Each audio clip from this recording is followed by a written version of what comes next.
number of options. Um, so we'll play it by ear. There's certainly plenty to do, but I'm going to start by just giving some overviews of the ways people think, as if you didn't know, because you are actually also people. All right. Well, I'm a hippo, so anyway, I was hoping that would do something. Come on. Oh, I'm supposed to use the left and right arrows, not the up and down arrows. This is a Windows machine, and I'm civilized, so I've never used one. So the question I start with, just to get your mind working, is what do numbers mean? Now you remember that probably 90% of your Sudoku life is spent with classic Sudoku, and in classic Sudoku, numbers are just symbols. They can be replaced by A, B, C, D.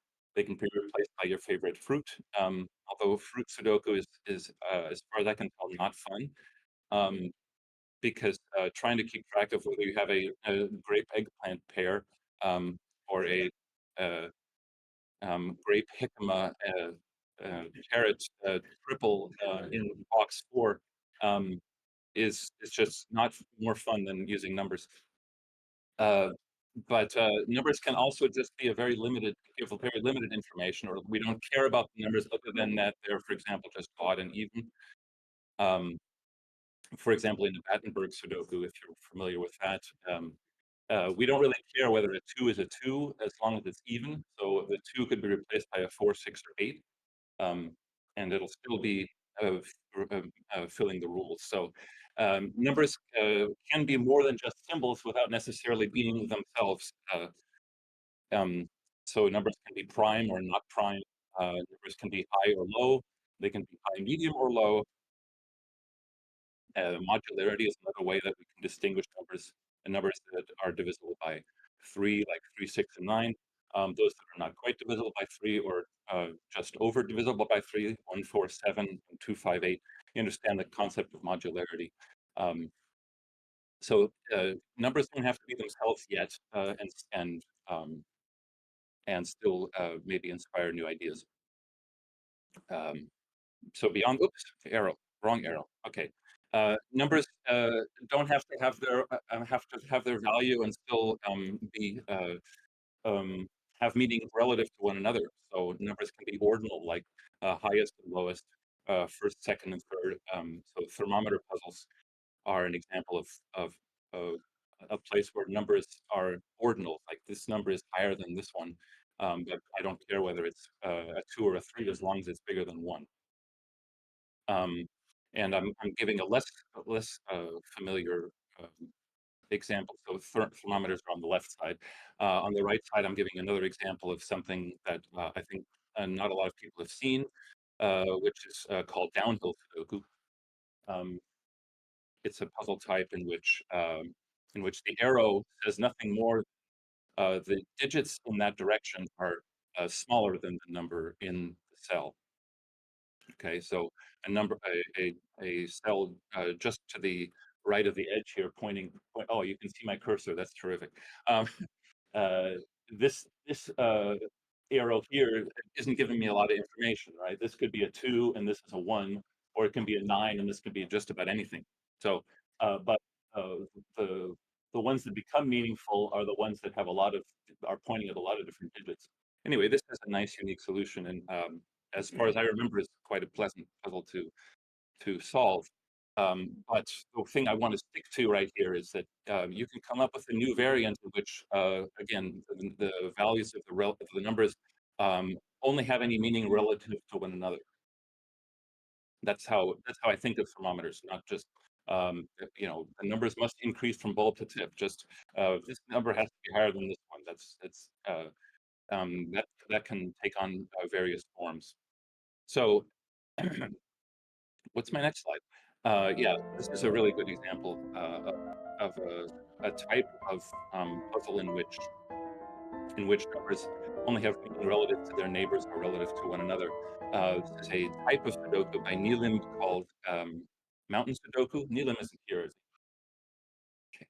Okay. Mountain Sudoku is a type of puzzle in which again, the numbers are just relative to one another. Um, and uh, the example on the right is the one that probably makes things most clear. Um, but let me explain the symbols on the left and then the numbers on the right. So you've got these little what are the oh yeah, the triangles. Thank you. I believe the triangles just mean that those are part of the mountain, and circles mean they are not part of the mountain.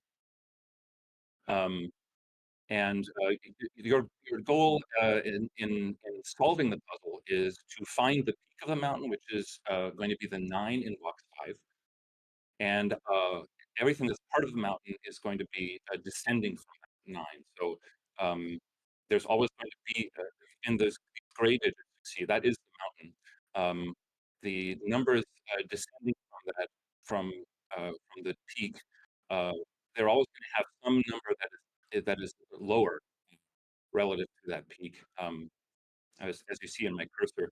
So numbers that are gray and are surrounded by white, they're only surrounded by larger digits. And as long as a number is surrounded by at least one smaller digit, it's part of the mountain.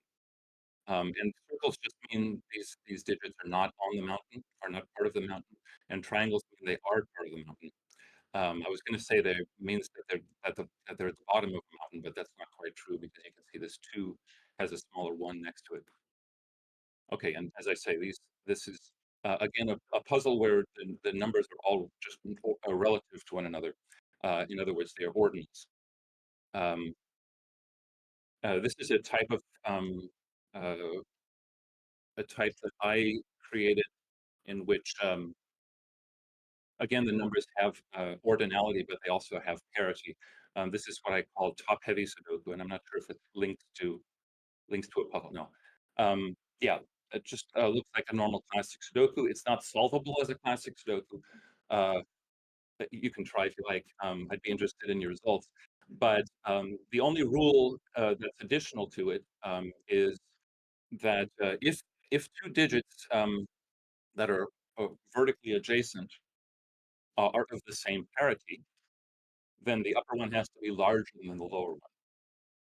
Okay, so that's an example of something where, again, the cardinality, the actual value of the numbers doesn't matter, although their parity does, so they're even or odd. But they matter. The value of the number matters relative to other numbers. How much time have I used? Okay. Um, yeah, I'm glad you asked. Yeah. So, how am I explaining it? Ordinality just means the relative values of the numbers are important, and parity just means if even and odd.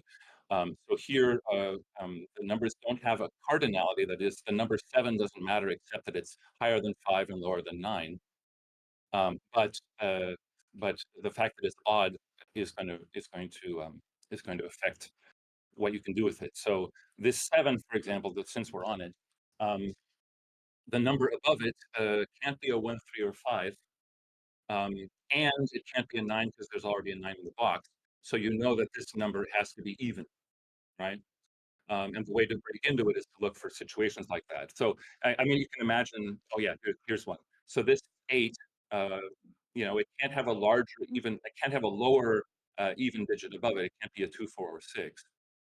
Yeah, everyone can see my cursor. Um, it can't be a 2, 4, or 6. And in order for it to be odd, it can be any odd number relative to the 8, right? But relative to the 3, it has to be an even number, or it has to be a smaller odd. So the break into this puzzle is to say, well, this digit here is extremely restricted. It can't be 2, 4, or 6, and it can't be 5, 7, or 9. So it must be a 1. Does that make sense, everyone? Okay. What's this called? I called it top-heavy parity.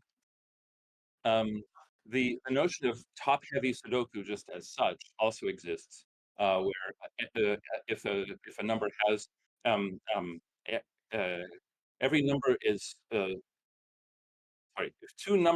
if two cells in the Sudoku are filled, then the upper one has to be higher than the lower one, and the only way that's going to work is if you have gaps, little holes in there. Sorry, I didn't mean to go into an example that I can't explain very well. But that's how it's going to be. Um, does that make sense? Yeah. So this is a way of making top-heavy Sudoku, and one where all of the cells can be filled. If you try to make one of these, by the way, if you try to make a top-heavy parity Sudoku just by hand, it's a mess. It's not fun. So I had a computer help me a little bit. Um, I I'm probably not going to go into that too much, but some variants as you create them are going to end up being very hard to actually implement because of rules like that. I mean, everyone's tried to make an anti-knight puzzle, and then at the very end, you can't make it go any further because you've got a deadly pattern somewhere, or you've got a cell that can't be filled. So this is just a warning. Some variants, as you create them, they might need some assistance, or they might require you to batch your way through them. Okay, so that's top-heavy parity. So, whoops, again, I pressed the wrong arrow. There we go. So, what can cardinal numbers mean? Now, by cardinal numbers, I mean that it matters that 7 is, a is the square root of 49 or whatever. They have actual meaning relative to just they have absolute meaning, and not just relative meaning. A number can indicate the size of something, either its length or its width or its area. This number can indicate the distance between two things, whether it's the orthogonal distance or the diagonal distance, or what's called the Manhattan distance, also known as the taxi cab distance. I don't know if you're familiar with that term. That just means the number of orthogonal steps you have to take to get from one place to another in the most efficient way. And I actually put in the word Euclidean distance here before Manhattan, but Euclidean distance has a very limited utility because that means the literal distance measured in some unit from one place to another. And of course, if two things are on the same row or in the same column, then that distance is um, you know, countable by cells. But if they're at a diagonal, basically, if you know the Pythagorean theorem, if something is 3 rows over and 4 rows up, then it's 5 units away. Does that make sense? So that has somewhat limited utility, but I have seen a puzzle that does that. Cardinal numbers can be the count of something. How many digits of type X are in that digit's vicinity? Um, and vicinity can mean many different things. So how many digits of the type X are in that row? Well, for example, if in a normal Sudoku, um, every row has 5 odd numbers. So, if a number is circled and you say, how many digits of this type are in this column, and the type is its parity, then every circle is going to have a 4 or a 5 in it, right? Okay. But we're familiar with like Minesweeper types puzzles where the numbers just looking at the neighborhood of 8 digits or 9 digits, or the numbers along a diagonal can be its vicinity. Um, a number can have a value, and that's actually what we're mostly getting to. Like the first variant that a lot of people have been exposed to is killer Sudoku.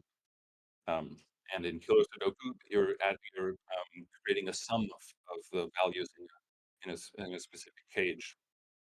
And then a number can be an index. That is to say, if you're familiar with 159 puzzles, um, the number. Well, let's do a really simple example, which is a puzzle type called pole position, where the numbers in the first row tell you where the one is in their respective column, and the numbers in the first column tell you where their number is in the respective row. Okay. Um, and of course, uh, if we have a puzzle of size n by n, there's no reason why the numbers that are in that puzzle have to be between one and here's a 6 by 6 puzzle. They don't have to be necessarily 1, 6. Here's a puzzle where the solver has to decide which numbers are actually in use. Um, this one is by Christoph Seeliger, and the numbers on the outside are so-called parity party clues. Um, but the original puzzle, of course, is blank, and you have to figure out from the situation which numbers are actually in use. So that's just something to remember, that you don't need to use the numbers 1 through n. Again, I'm pressing the wrong arrow. Must be losing it. Okay, I'm now going away from the constants of cells into various ways that cells can relate to each other. A symbol on an edge, for example, is giving you the relationship between two neighboring cells. Um, but so these are ones we're fairly familiar with. X's are tell you that the two cells are adding up to 10. V's adding to 5. Um, and then circles just mean that they're consecutive. Black circles mean that they have a ratio of 2 to 1. I mean, that's something people are familiar with, but if a symbol is on an edge, um, it can also not necessarily relate to those two cells, but they can relate a whole group of cells on this side and a whole group of cells on that side. I think you've seen that. Um, uh, the black and white cells are called Kropki, and I don't know who it was that we credited with the notion of Krupke Sudoku, in which whole groups of cells are in a relationship of 2 to 1, or their sums are consecutive, or what have you. Okay. Um, Again, pressing. This is a little case study that I want to set up. Here again, clues along the edge. I think this is not a. This is a type of Sudoku that I developed called XY differences. And in this particular situation, I am talking. We are. Oh yeah, it did link. Wow, terrific. I didn't.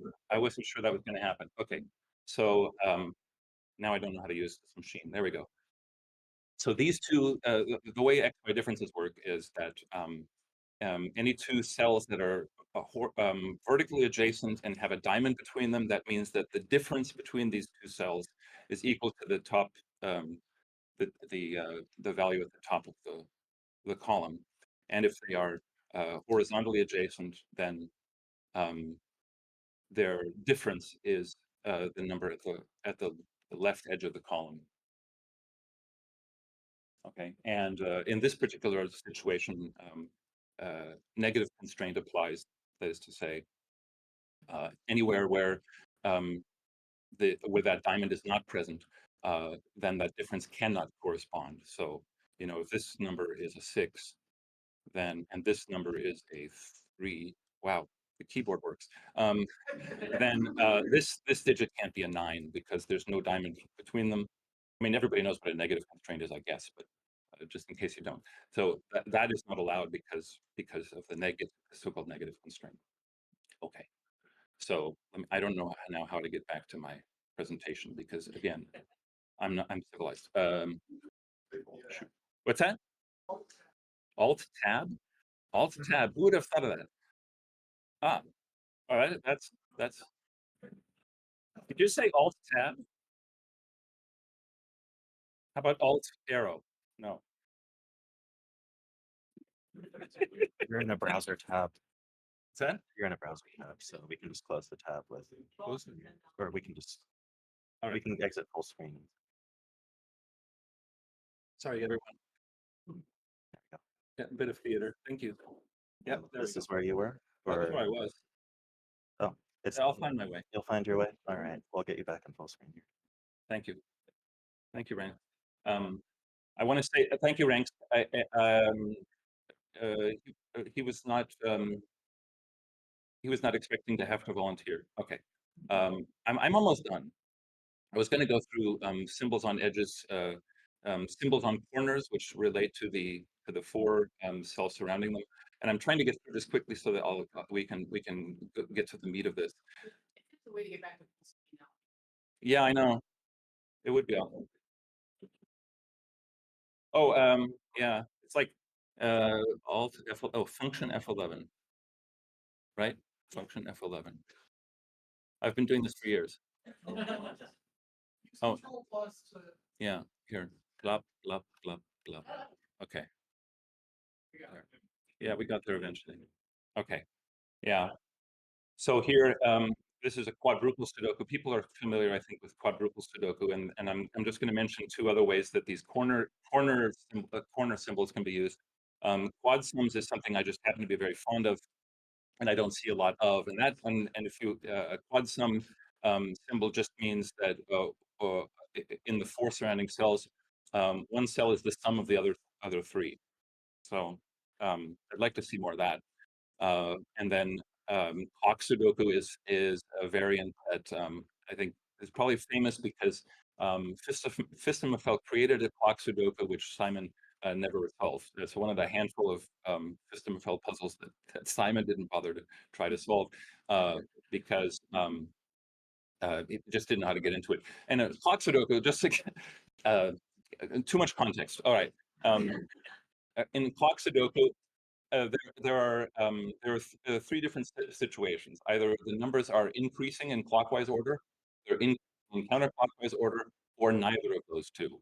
And so if they're going in clockwise order, there's a white circle. If they're going counterclockwise order, there's a black circle. And if there's no circle, then it's a negative constraint. That is to say, they must not increase or decrease counter or clockwise or counterclockwise.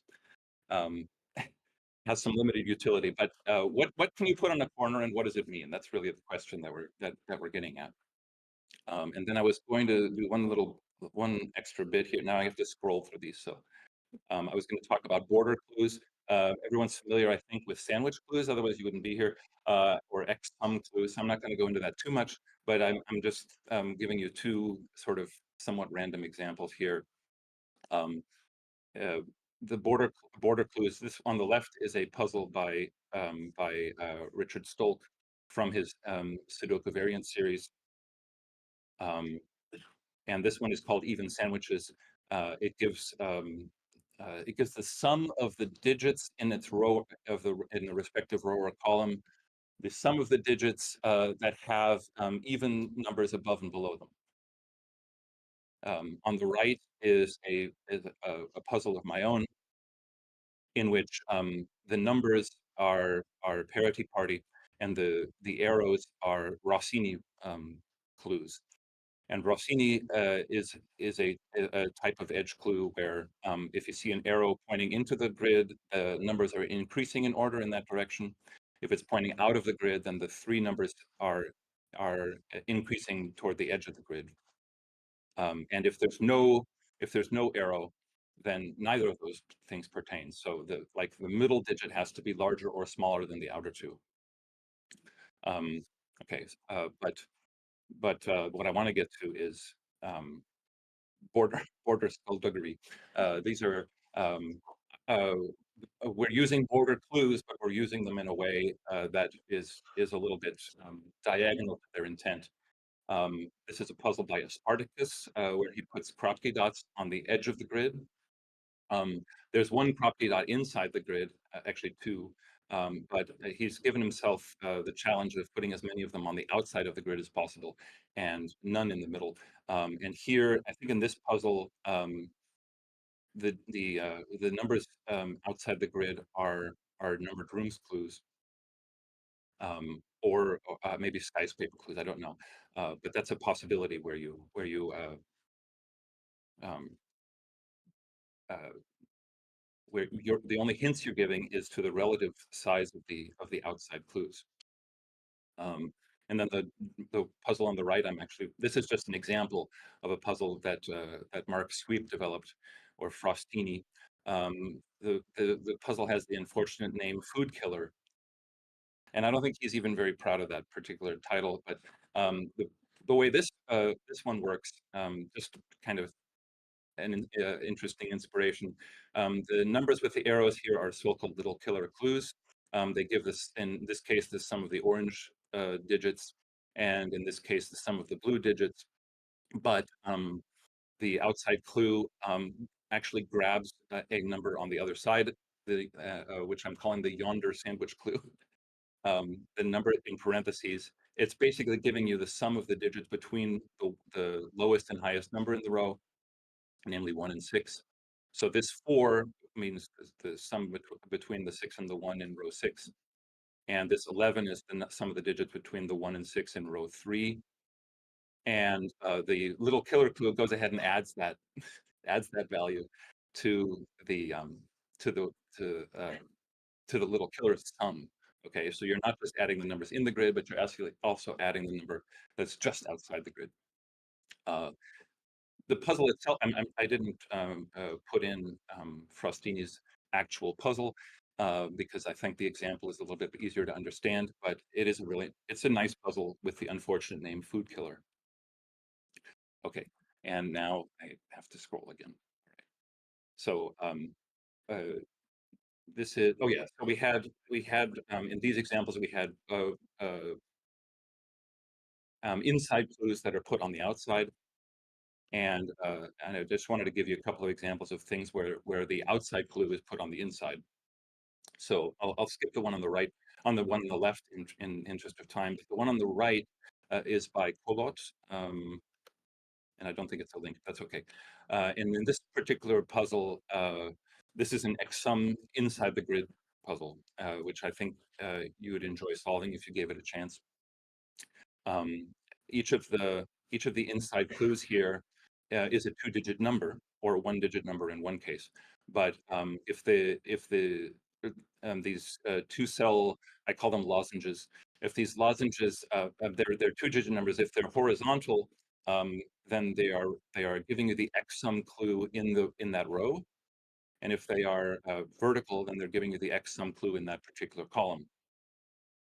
So you know, you have to imagine this two-digit number here being at the top of the grid, and this is again not just actually it's not only a uniquely solvable puzzle, but it's a very nice one, and I highly recommend it. I think that CTC might have solved it, but I don't know. That's just a bit of inspiration, and but so I'm gonna I think stop at this point and uh, uh, make you privy to a little case study of my own. Um, I've struggled with this for a while. I want to make a chaos construction using only thermometers, and so far no puzzle exists. But it's one that I'm currently so the one on the left, I should say, it's a 7 by 7, and you have to form the regions yourself. And the rule is that when the when the values on the thermometer change parity, they also have to change region. They have to go into a different region, and that's all you know. And you can see on the top left, there's this very long thermometer, and I found out, I figured out, at least in my own limited creative capacity, that the only way I was going to make this even come close to working is if I had one very long thermometer that went through the corner. That's indeed what this is. The digit in the top left corner, um, you know, we've got 1 or 2, 2 or 3, 3 or 4, 4 or 5, 5 or 6, 6 or 7. Um, we already know that these two digits, that this digit has to have the same parity as one or the other to get out of the corner. And from that, we automatically know that this must be a 1, this must be a 2. Um, uh, this can be a 4 or 5, but well, no, this digit has to be a 5. It can't be lower. But the digit in the corner can be a 3 or 4, depending on whether it's going to its region is going to form in this direction or form in this direction. And from there, I was able to create a solvable puzzle. And the reason it's a work in progress is because even with that help, it's not a fun one to solve. So the puzzle at the right is still not fun to solve, but I want to bring it up because it is solvable. It's just really ugly and not fun, and I'm going to tell you uh, why it might be of interest. Like I was saying here, it's the parity of the values that indicates, you know, that gives you a hint about how the regions are going to go. The same rules apply here, except now it's not the parity, but it's the modularity, the modular value of these of the cells. So as long as cells are in the same region, they have to be of the same modularity. So obviously, any 4-cell thermometer, it's going to have to change regions at least once. And if it doesn't, then it's going to go 1, 4, 7, and get very large very quickly. Don't try to solve this. Again, it's a work in progress. It's just something to kind of spark some interest. If you can create a puzzle that uses thermometers in that way, more power to you. I'd really love to see it. So I'd be happy to be your first solver. And I haven't even touched, like I said, I fall into the trap of saying here's what the world can do, but that's not really my intent. My intent is to kind of analyze, or to back off and analyze just what is possible in terms of what do words mean. So we started out with what do numbers mean. Numbers can be lying to you. Uh, Clues can be ambiguous, so you see a gray line instead of a green line, so you don't know whether it's a palindrome or a German whisper line, what have you. Um, I didn't even mention negative constraints here, and some of you who are disappointed are going to say, why didn't you mention my favorite thing? Um, there's a big difference between whether a clue is ambiguous and whether it has two meanings. It can be an either or dual meaning clues are, what I mean by that is that something is a palindrome and it's also a German whisper line. That's possible, yeah. So it can be an or and it can be an and. Um, you can have cryptified clues. You can have puzzles in which the regions are not determined yet. That's what I mean by a chaos construction. And you have to build the regions. And then there are puzzles where it's not a 9 by 9 anymore, but like a 17 by 17, and you have to find where the Sudoku is in that puzzle, or you have to find where the individual regions are. Those are called either deconstruction puzzles sometimes, or they're called chaos deconstruction because the regions you're trying to find are now 3 by 3s. Okay, and then a toroidal puzzle is one where the borders uh, are not there. There are borders there for practical reasons, but actually, the puzzle wraps around horizontally or wraps around vertically. Okay, so global rules. I think we know what that means. I'm just trying to get to the point where we can do sort of a workshopping thing. So what I want to do, let's see. This took a little longer than I wanted it to, but that's okay. I had some issues. Uh, what we're going to do is get into groups. There's a very large number of people here, but those of you who want to work on something, or with a group, and or want to propose a variant that we can workshop together. I'm going to give you 10 minutes to do that, um, and then we'll just see what people come up with. Does that sound like something we can do? How do you want to break it up?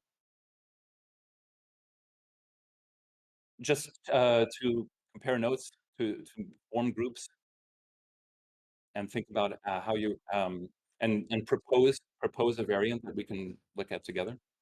Is that a Does that make sense? Perhaps every company wants to carry. What's that? Well, that's what I'm going to say. I was going to say I was going to ask for for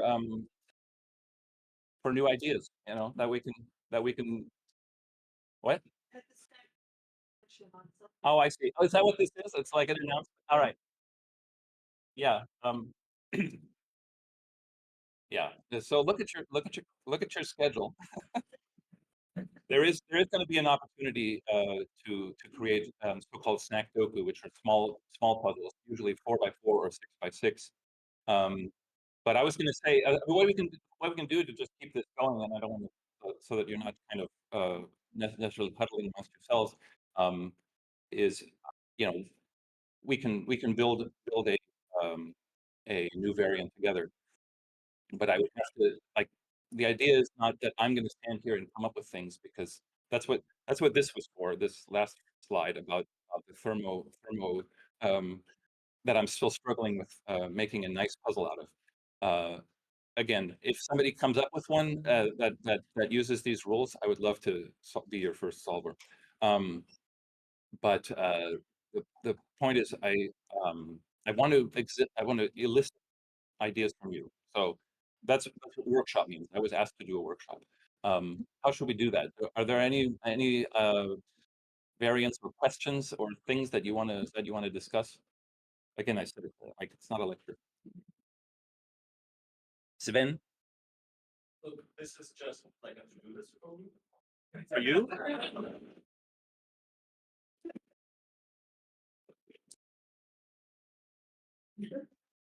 Yeah. So To be clear. Sven is the creator of the Sudoku pad application, if you're not aware. And, and his question, he's not near a mic. His question had been, what is this a to-do list for me? And I think Sudoku pad already has a lot of options here. So To be clear, the good thing is that you can do all those things without waiting for me to do a thing. I think that's kind of a big part of the community is that you guys come up with this crazy creative stuff all the time, and nobody's waiting for tech support to make it happen. yeah, and what I've proposed here is not all that crazy, right? I mean, anybody who's dealt with you know uh, puzzles by Michael Lefkowitz will say, this is all really tame. Bring it on, or Math Pesto. I think Math Pesto is here too, right? Hi, yeah. Um, why am I the one who's like presenting these things? This just to kind of knock your brain a little bit. So, anybody else want to like talk through a variant, or have I really dampened the desire for participation? It's okay. So take 10 minutes to talk amongst yourselves, and we can develop some. And you probably weren't expecting to be called upon.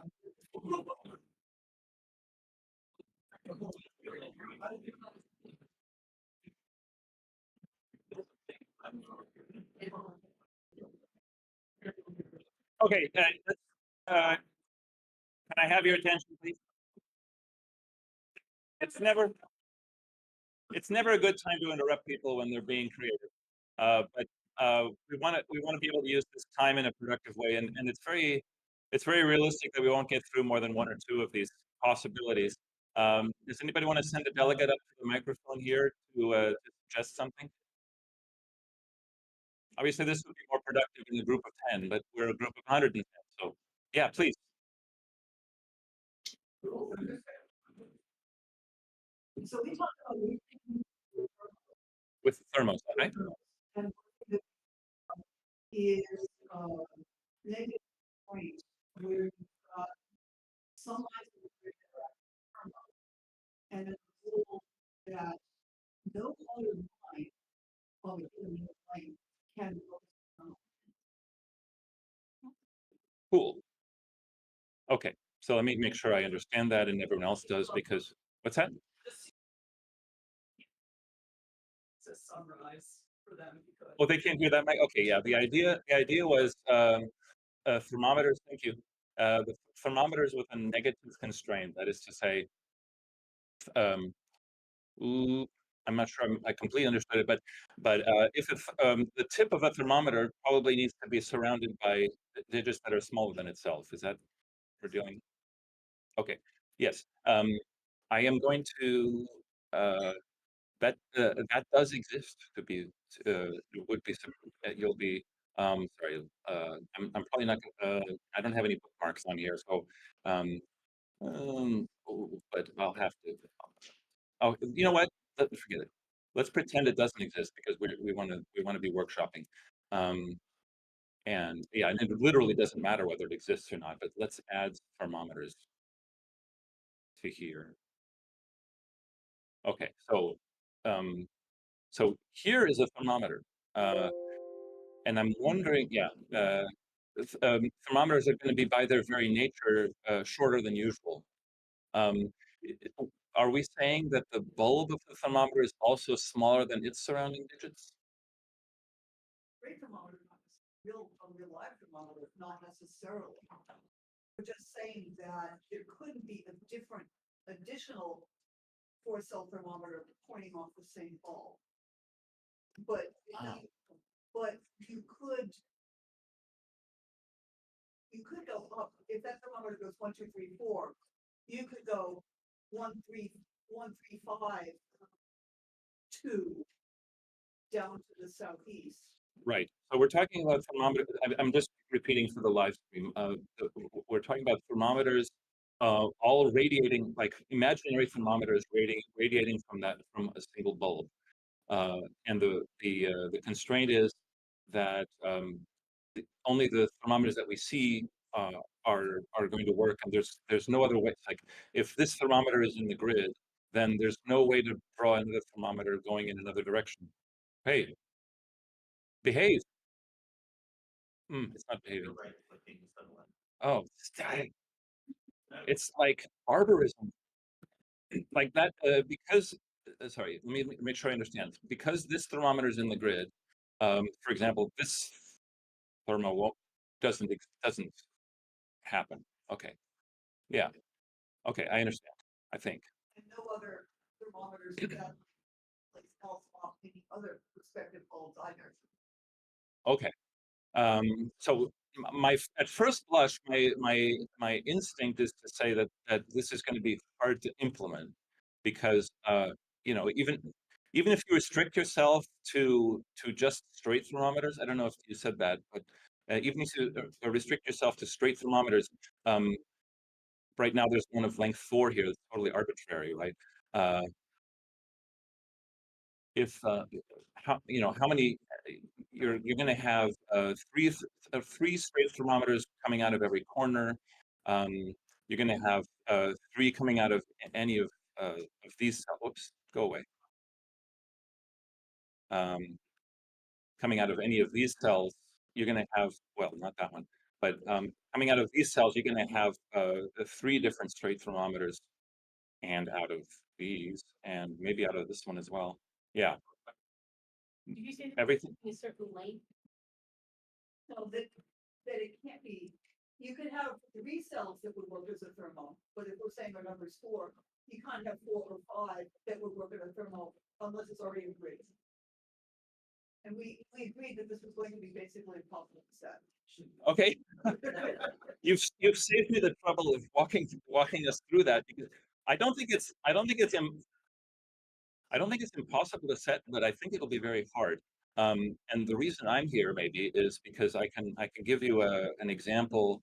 So in terms of thermometers, if you're looking for inspiration, um, there's a setter named Directionary.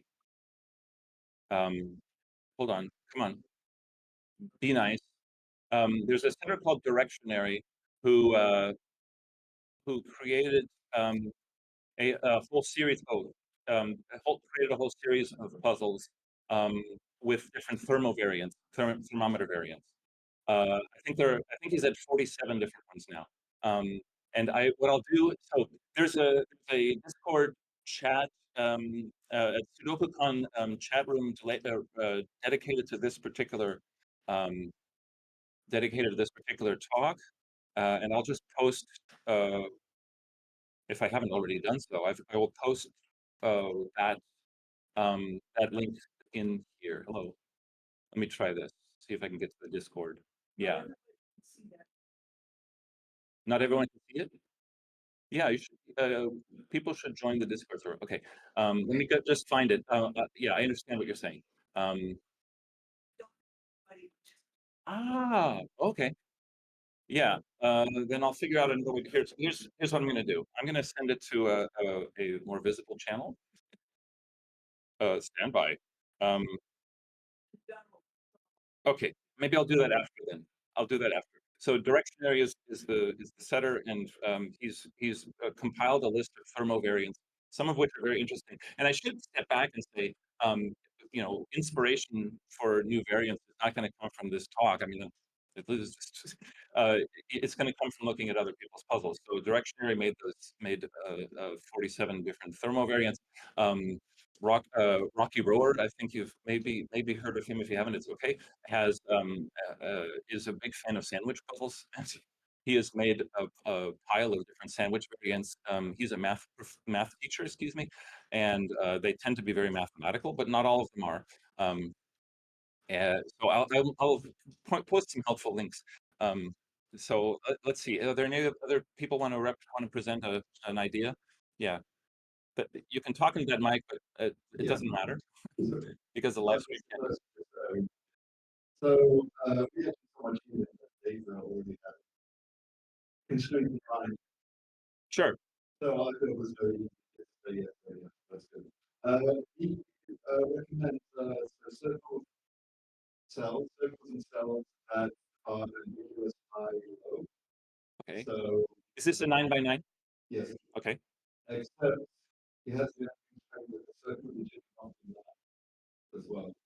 This would have variation. So if it's a high, like a max group, all the digits orthogonally next to it have to be low, vice versa, if it's low, it's ambiguous there. You could have flavors that they could be orthogonal as well. They would probably be better at interacting with other constraints from that stage. Okay. So we're talking about numbers that have an ordinal quality. Yeah. Um, so so here's my max circle. I don't know what you want to call it. And I'll go ahead and repeat what he said for the live stream. If I've understood it correctly, a circle digit represents a digit that's larger than the 8 surrounding cells, or you just. I'm going to repeat it anyway. Yeah, this ambiguity, the larger than the only cluster number or smaller than this whole has to be determined throughout the whole because it's an ambiguous kind of. Okay. All right. So let's make sure we understood that. Yeah, as a baseline, you know, but because Okay. Yeah. So in I don't know if everyone's understood that, but yeah, a circled cell represents um, a relatively high or relatively low cell vis-a-vis its orthogonal or diagonal neighbors. I think let's leave out the diagonal neighbors because it sounds like that's going to be a little bit more well, in some cases trivial, but I think with just the orthogonal, you have a bit more freedom. So this digit in the middle here, now let's set aside the ambiguous part, whether it's high or low, and let's just think about the imagine that it's always higher. It's very similar to fortress cells, right? And those who don't know what that means, it just means that the number is larger than its orthogonal neighbors. I guess we just defined that. Okay. But imagine, I think the ambiguous aspect of it could end up being quite interesting.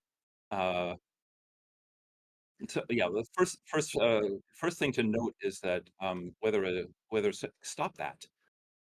The first thing to note is that whether a cell is on a corner or on an edge of the grid or on the edge of a box, such as this one, or it's in the middle of a box, is going to make a difference in terms of the flexibility of that particular circle, right? But let's just think about what a circle in the middle. I mean, what's probably going to happen is you're going to have clusters of these cells, right? So if two cells are right next to each other that both have circles, then one of them is going to be a high one and one of them is going to be a low one, right? And you still have to determine which. So what happens if I've got 3 cells like this? You can start forming a sort of chain. So two of these two are either going to be fortress, or what's the opposite of fortress again? Well, min or max, right? They're either these two are minimum and this one's max, or vice versa. I'm trying to think. I mean, you've thought about it for 10 minutes and I've thought about it for 15 seconds, but ranks? I want to point out he's excluding 9 from the circle so that Uh-huh. only use circles and disambiguate low and high. You can only use circles to disambiguate low or high. He's saying put a number in the circle. Right. That helps disambiguate low high. Okay. I understand what you're saying. Everybody else understand that? That means, yeah, because ones can be in circles and nines can't, you're going to maybe at some point determine a number that must be a 1 or a 9. And it can't be a 9 because it's in a circle. That's the extra rule to disambiguate high and low. Okay, you're way ahead of me. But now I'm sort of caught up. Does everybody understand what that again, it sounds to me like a very high concept puzzle. I would love to see the results, but it sounds to me like also like something where you're going to be clustering circles together to restrict the possibilities in that particular spot. I mean, let's take a look at this situation here that I just drew randomly and kind of explore what happens with it. You know, suppose that it doesn't matter whether this is high or low. Let's just, oh, come on. Don't, okay. Let's just assume that it's high. Now, it's then necessary that these neighboring cells are all low. Let's use blue for low. But that then means that these digits, whoops, these digits and these are all relatively high to their neighbors. No, not to their neighbors, but to the blue cells in question. Does that in any way restrict? Does that start to restrict this particular cell at all? You know, let's suppose this is a pretty low. Let's suppose this is a 4, right? That's the reason I want to say. Whoops! Don't do that. The reason I'm the reason I'm presuming this to be a 4, maybe even a 3. Let's say, yeah, it can't be a 3, obviously, right? Because then these 3 digits would have to be selected from 1 and 2. But this corner, this can definitely be a 3 and still be high because these would be 1. Oh, come on. So again, I'm using a Macintosh in my brain. There. Yeah, that can be a maximum, but it can also be a minimum. I mean, the way I'm seeing it, this could be very difficult. So anyway, this can't be a 3, but this corner one can. This edge one can be a 3, but for example, this middle one can also not be a 3, right? This can be a minimum of 5. Yeah, I think so. What's that? No, it doesn't have to be a 5. The problem is, yeah, if it's high, it can be between 5 and 9. If it's low, it can be between 1 and 5. Yeah. You see what trouble we're getting into. Do you guys have some insight already? I mean, have you noticed anything about this particular rule set that I haven't? So the insight I can share is that circle plus the square is just ambiguous high and low, and then it's a giant pain to ever rule out 1 and 9. Some means that every circle wants to be 1 or 9, and 1 and circles to be interesting, 1 and 9 circles are not interesting because every 1 is lower and every 9 is higher, which is why I was like, okay, next time I try this, I would try picking out 9. As Frank says, it will disambiguate high and low potentially, but also I just wanted to, the other idea would be pick out both 1 and 9 from circles and then disambiguate it a different way, but just make it so that you have all the circles are quote unquote interesting if they say something that's not that. That was my insight into it so far. Okay. No, so my first blush, I would say this. I can't dismiss this option, this rule set off, out of hand. That's a very it's not much of a compliment. It's definitely an interesting rule set. I wouldn't be able to say immediately this is not going to work. It would take me some time, right? And you sound like you haven't given up on it, which again that says something. Another aspect that you're kind of touching on is that it might be easy to come up with a variant, but it's tricky to come up with a variant that has durability. Yeah.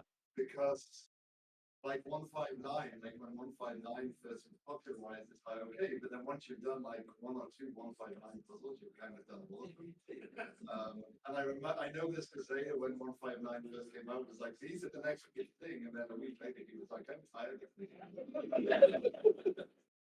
Yeah. A puzzle idea does not have to have longevity in order to be good, does it? You know? Yeah.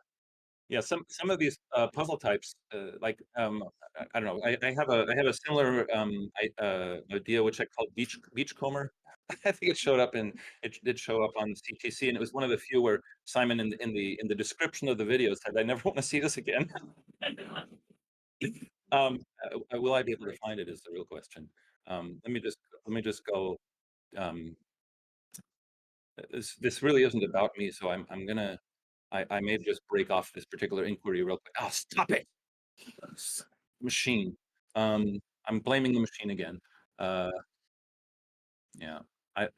Again, my bookmarks are not on here. Whoops, that's not me. Hey, wow. Is that what you do on a Windows machine? You got to make sure you don't touch anything.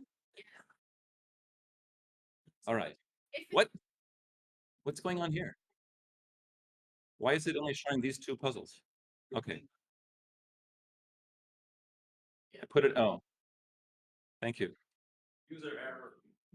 Yeah, no, that's again the machine. Sorry.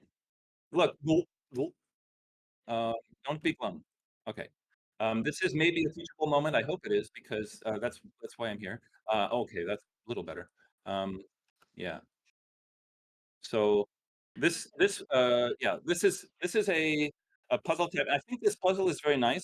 But I don't think there are like there's one other puzzle with the same rule set by Dumediat, which is also very nice and very different, but I don't think this has a lot of legs. And the point is, if you do try to solve this, well, let me say what the rules are real quick. It's got circles in it, but it's different.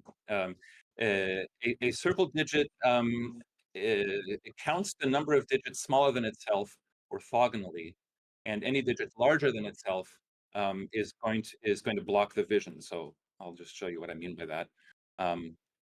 What that amounts to is hey, stop. Okay. If this what it boils down to is this digit can't be a 1 because all the numbers around it are larger, and it's not going to be able to count any digits. So a 1 always counts 0 digits. But the minimum it can be is a 2, and then it would have 2 numbers around it that are smaller, and every other number by force is larger. The number also can't be a 9 for a completely different reason, which is the 9 is by force uh, larger than all of the digits in its row and column, so it's automatically going to be counting 16 digits, right?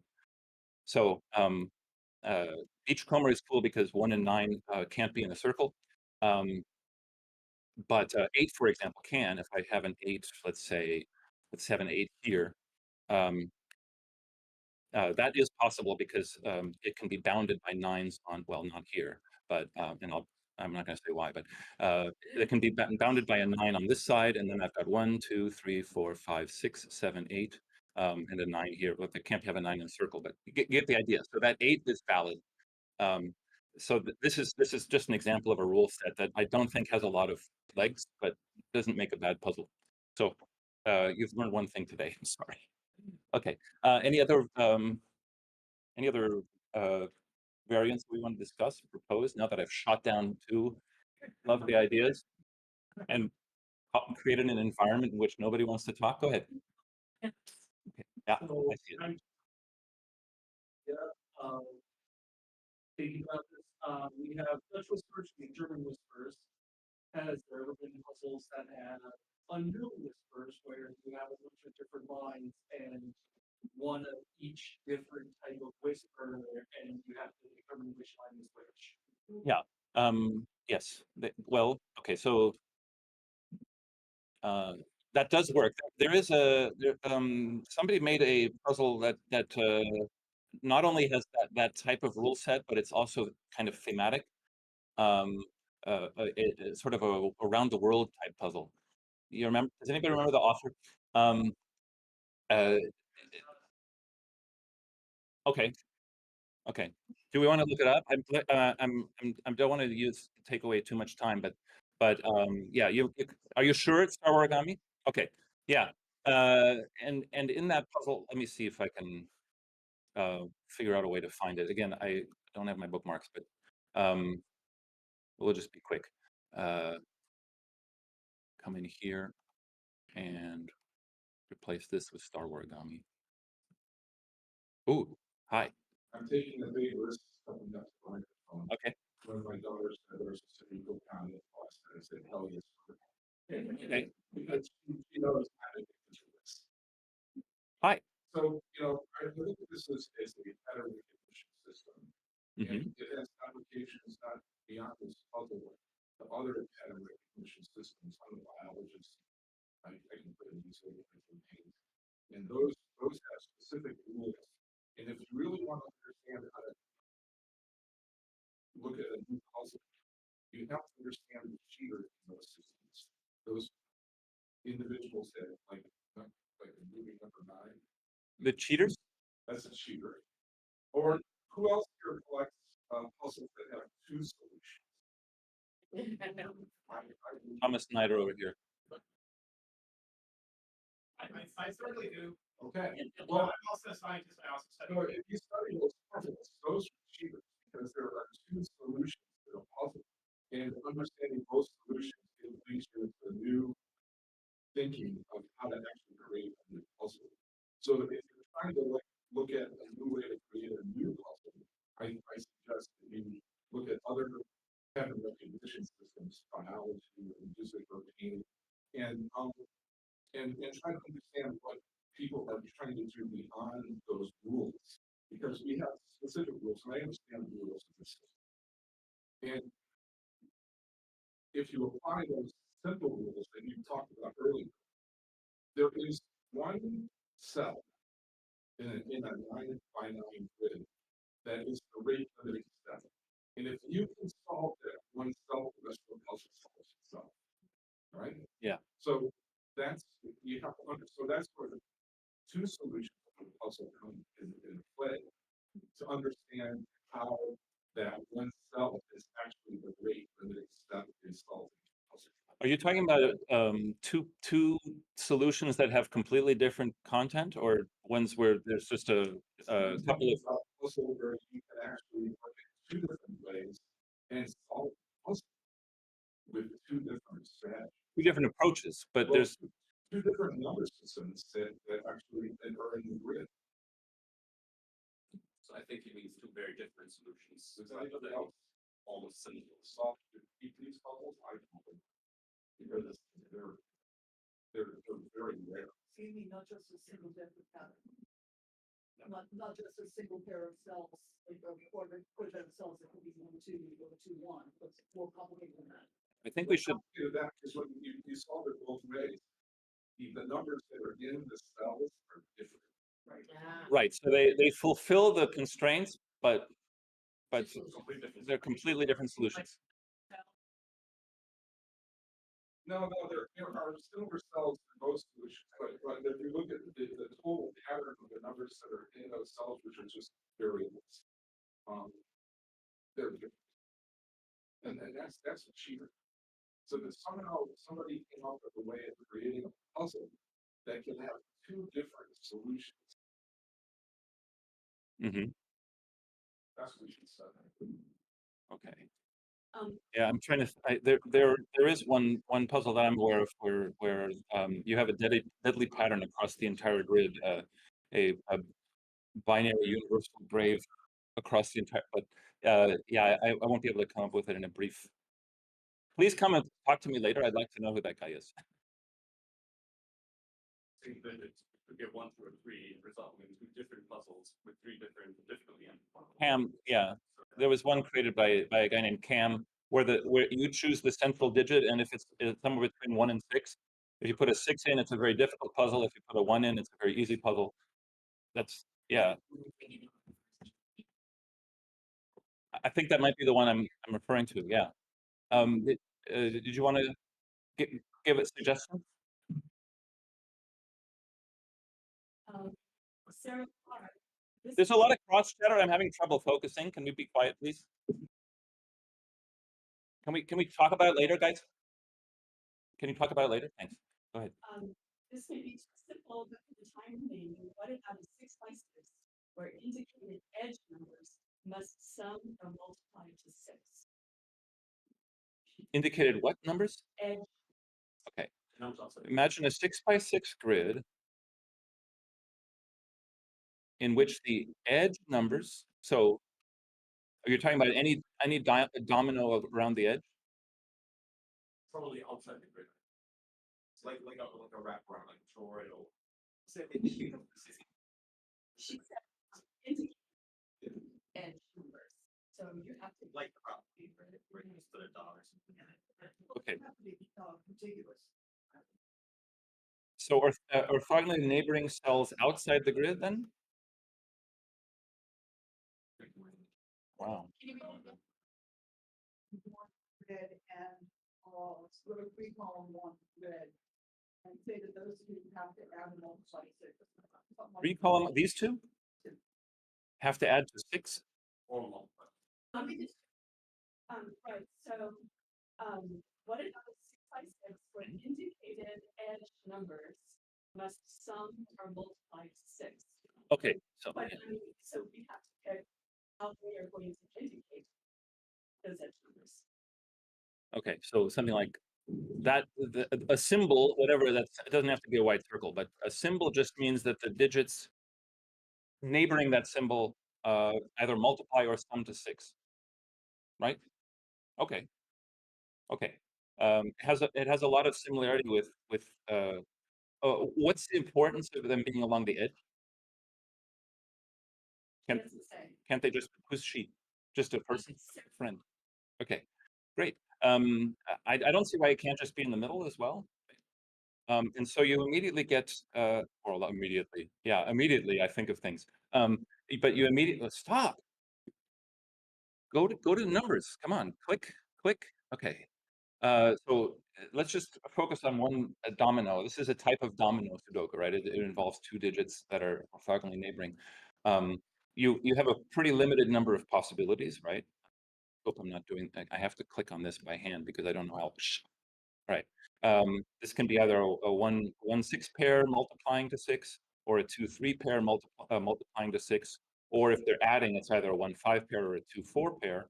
So any digit can be in one of these circles, but if 2 of them are lined up, or 2 or more of them are lined up, then it starts to get quite restricted. So a 2-4 and a 1-5 can be together, but if you have, yeah, if you have let's see, if one of them is, let's say this one is 1-5. 2 and 1 are interesting in this case because you can have 1 + 5 = 6 and 1 times 6 = 6. And Mhm. 2 times 3 = 6 and 2 + 4 = 6. But you can never have 1 and 2 in the same sequence of dots. Perfect, yeah. So right, right. So what? Hey, don't do that. We know that these are 3, 4, 5, and 6, right? And in fact, yeah, 3 and 2, 2 and 3, or 2 and 4, 1 and 6, or 1 and 5. So if you have a 2, you know you're not going to have you're going to have either a 3 or a 4 with it. Segment has to have a 1 or 2 in it. Right. So yeah, I think this is nice and a good use of the rest of our time. But if I have as soon as I have a as soon as I have a dot here, I know that that this has to be a 1 or 2, right? Come on, don't be a jerk. Okay. Um, this has to be a 1 or 2. This has to have a 1 or 2 on it. And it can't be here because I've already got a 1 or 2 in this spot. So this is going to be a 1 or 2, right? And therefore, in this row, this 1 or 2 is going to be in this spot. I don't know if this breaks already, but yeah, it seems cool. I don't know what else to say. That's a. It will eventually break, I'm sure, because I'm a pessimist, and so are you. What? Can it still work?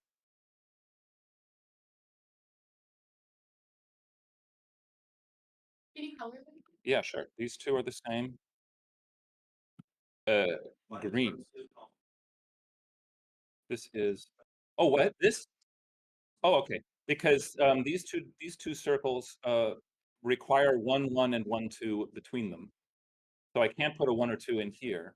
And since this pair also has to have a 1 or 2, it's going to be here. And let's make it blue. You like blue? Who is asking for colors? Okay. Right. And so the green one is going to be in here somewhere. The green is going to be in one of these somewhere, and there's no blue in here. If this one could have a blue in either square, but it has a green one, it's going to be in this spot. So yeah, we've just created a unique puzzle, of course. Probably not. But these two, are either going to be a 3-4 pair or a 5-6 pair. And therefore, this, let's say we color 3s and 4s in one color. The other 3 or 4 is going to be in this group, right? I think that's fair to say. So where is, yeah, and blue is in here. So let's take out this. Anybody else seeing some insights into this spot? Come closer. I don't know what to conceptualize it, but if you like could you technically have two solutions where you just flip like one solution is where some of the dots are the sum version and the other version are the multiplication version, and then the second solution would be flipping those, or am I just not conceptualizing this? I'm wondering, yeah, I'm wondering if you can ever disambiguate 1s and 2s in this situation, because the 4s, 3 and 4 and 5 and 6 never. Solution you need it given to actually figure out. Yeah. It's just actually Yeah, there's. chatting about. Say what you're going to say. You don't have to come to the mic. I'll just repeat it. What was? So there's like two branches. If you pick the 1, you can go 1, 3, or sorry, 1, 5, and 1, 6. If you pick the 2, you can go 2, 3, or 2, 4. So Yeah. Either way, you're going to need 3 unique digits as given. Right. There's no way to disambiguate 3s and 4s. There's no way to disambiguate 5s and 6s, and there's no way to disambiguate 1s and 2s. So obviously, you put a little killer in there because you want to.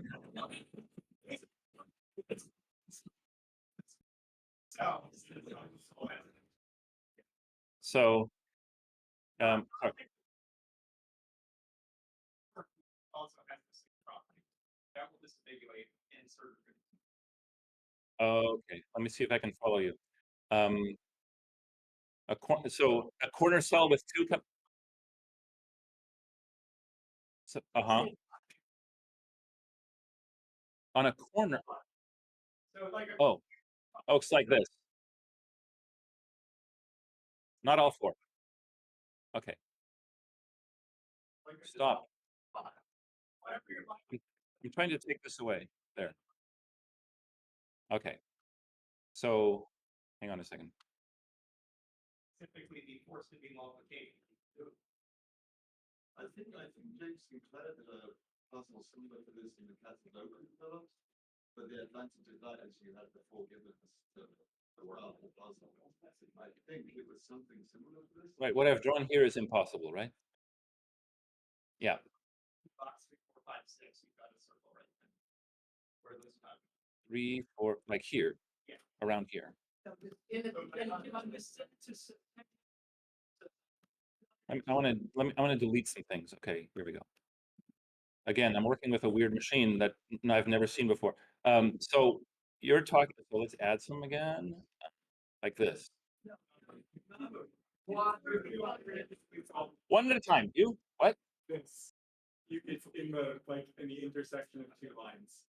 On a corner? Yeah. But that's not in the rule. It's a variant. I hate variants. So something like this would help, right? It's still then only dot. It's not using numbers, but it would be a clean grid. Okay. All right. So would that have to be 1, 1, 2, 3? You must force it as a product and in that way, or there are other sort of curious things, but I think 1, 1, 2, 3 is the only way. It's 1, 1, 2, 2. I don't know that disambiguates your 3, 4, 5, 6. You need to get the 3 into the grid, but that I realize, but if you're saying that. Oh, I see. You've got to have a situation where the diagonal actually has to be 2 3s or something like that, right? That comes out like product of 6. So it's gotta be 1, 1, 2, 3 or 1, 1, 2, 2. Together, not 2 cells, but all. Okay, but I've only drawn 4. Yeah, we're running out of time, so I'm gonna wrap it up here. But this is great. I think this has been a rousing success. And I'll send you all on your way. Come and talk to me if you want to like have a one-on-one workshop. Because just standing here in front of 110 people and analyzing your possibilities is not the most productive use of your time. But I thank you for your time, and we'll catch up.